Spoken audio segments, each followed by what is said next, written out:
In today's video, I'm going to take a look at the Active GLT version 5 motorcycle road sensor to trigger green lights. You can purchase these on eBay and they ship from overseas. It looks like it shipped from Israel, and when I ordered it, it took me 30 days by the time I ordered it to be shipped over to United States. Included should be an antenna, power cable, external LED, and the case.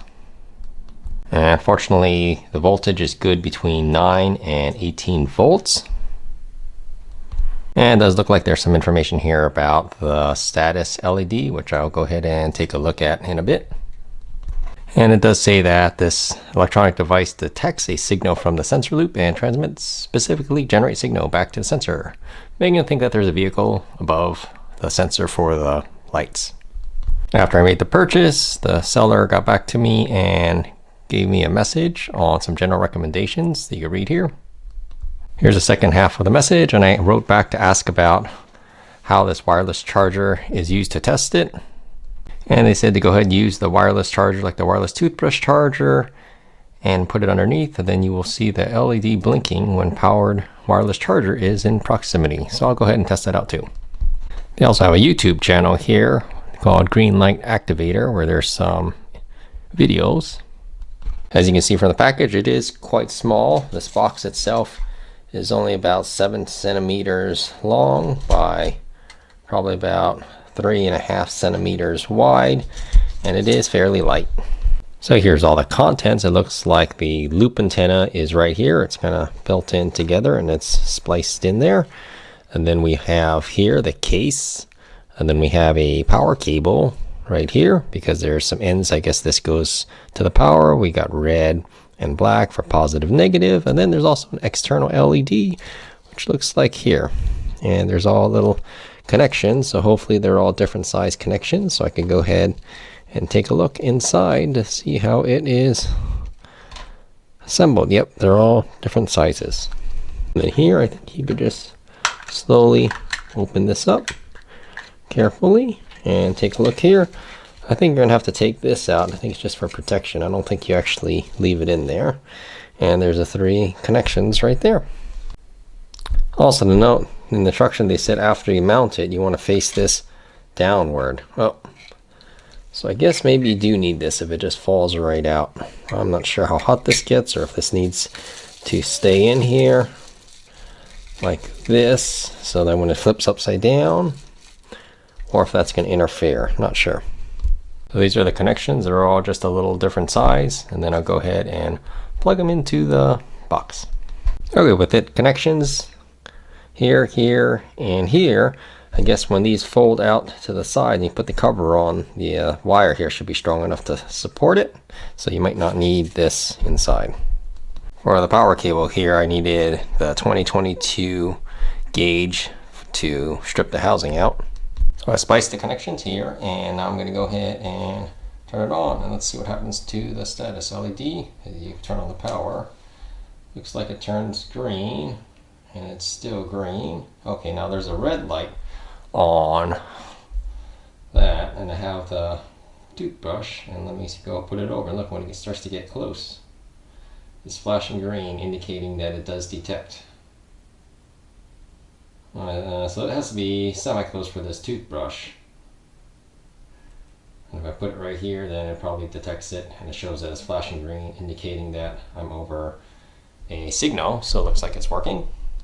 To install the green light trigger, I went ahead and bought a 2-piece rocker switch here. Purchased some electrical connectors, 12 volt up to 5 amp DC. They're the 2.1 millimeter by 5.5 millimeter barrel plug connectors. Here's a look at how I'm going to wire it up with the connectors. I have, this will be the red going into the battery, and the positive comes through here into the switch, goes through the switch, comes back out, and then the positive comes into the box here, and the box provides power to here and here. The negative one bypasses the switch and goes straight into the box. Also, I connected in parallel. This is the output that goes through to the rest of the bike. So you have 12 volt in here, 12 volt out here, and this red wire here is connected by the switch. So this one's connected by switch. This one is always on once this is plugged in. It just connects straight through. The whole setup here comes in at only 92 grams with the switch, the box, everything as seen. The bike, I'm using this 12-volt DC battery. It's actually quite heavy at 760 grams, but it does have a switch and 12-volt out along with another 9-volt out and a 5-volt USB. As you see, a nominal 12.8 volts up to 5 amps. And it does have a pretty large capacity of 6,500 milliamp hours or 83.2 watt hours, and that's at 12.8 volts. While I would like to use this battery, it's almost exactly same capacity but much lighter than this one. This battery is only 5-volt USB and it's not compatible with the green light trigger system.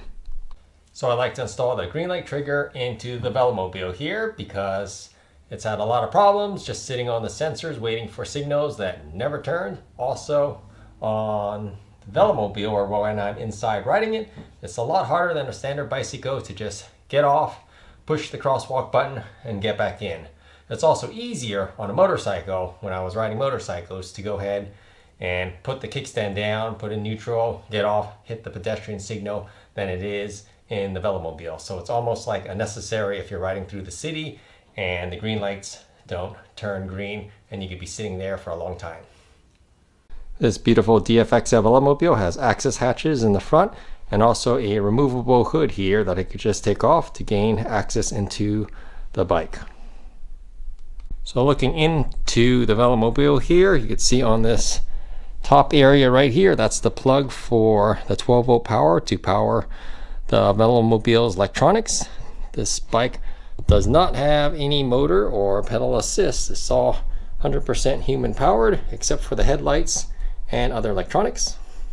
Okay, so I went ahead and installed this into the Velomobile here, and there's a switch here. As you can see, the green light is on. I'll show you from the other end. So the box is right here in the center of the screen, and then I went ahead and attached the wire and put it up towards the front of the Velomobile here. And there's the induction loop, or the loop there next to the crankset underneath on the front. However, I brought my tester kit up there, and unfortunately it is not blinking green right here. So something is wrong, and unfortunately I may have to take this whole thing out after installing it and troubleshoot it.